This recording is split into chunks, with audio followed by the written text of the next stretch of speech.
പൊതുവെ കാശ്മീർ ഇഷ്യൂ ഇന്ത്യയും പാകിസ്ഥാനും തമ്മിലുള്ള ഒരു ബയലാറ്ററൽ ഇഷ്യൂ ആയിട്ടാണ് ഇന്ത്യ എപ്പോഴും ഉയർത്തിക്കൊണ്ടുപോകുന്നത്. ഇന്ത്യയുടെ പോളിസി അതാണ്.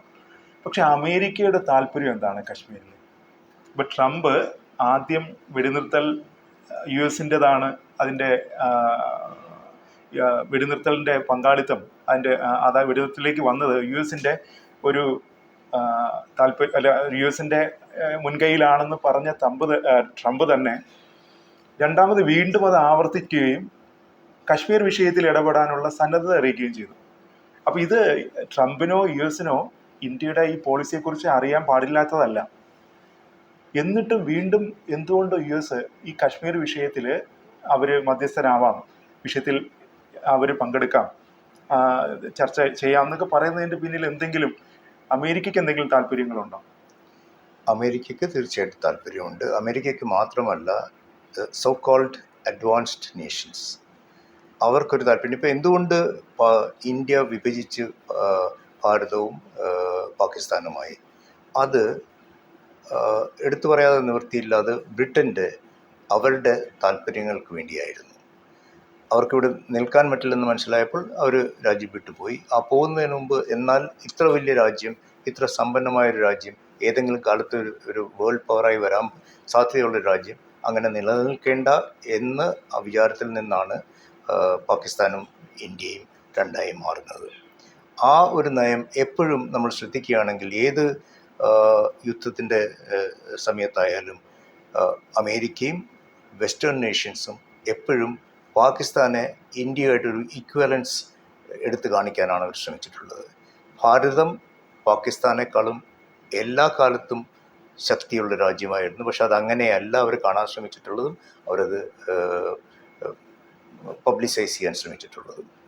ഈ ടെററിസം രൂപപ്പെടുന്നത് തന്നെ നമ്മൾ അതിൻ്റെ ഹിസ്റ്ററി തേടിപ്പോവുകയാണെങ്കിൽ അഫ്ഗാനിസ്ഥാനിൽ റഷ്യയ്ക്ക് എഗെയിൻസ്റ്റ് ആയിട്ടാണ് പാകിസ്ഥാനെ ആദ്യമായിട്ട് ഈ ഒരു ഭീകരവാദം നല്ലതാണെന്നും അതുകൊണ്ട് സ്വന്തം ഇൻഫ്ലുവൻസ് കൂട്ടാമെന്നും കിട്ടാവുന്നിടത്തു നിന്നൊക്കെ ധനം സമാഹരിക്കുമെന്നൊക്കെ പാകിസ്ഥാൻ മനസ്സിലാക്കുന്നത് ഈ റഷ്യൻ അഫ്ഗാനിസ്ഥാൻ അധിനിവേശ കാലത്താണ്.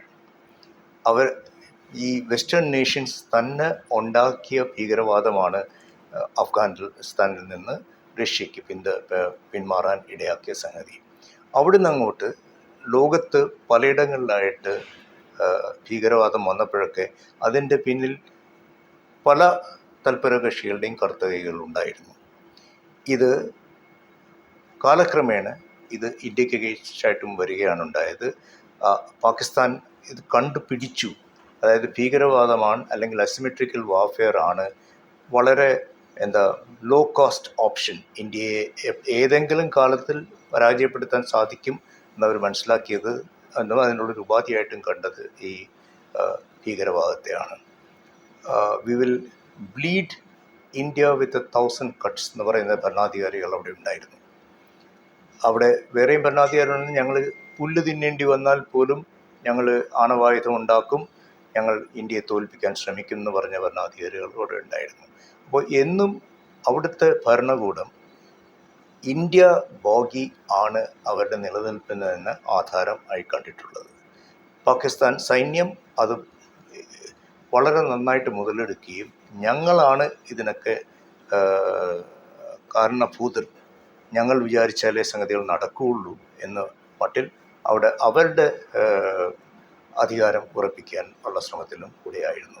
പാകിസ്ഥാനെ കുറിച്ച് പറയുകയാണെങ്കിൽ നമ്മൾ ആക്ച്വലി അവിടുത്തെ ജനതയോട് നമുക്ക് സഹതാപമാണ് തോന്നുന്നുണ്ടത്.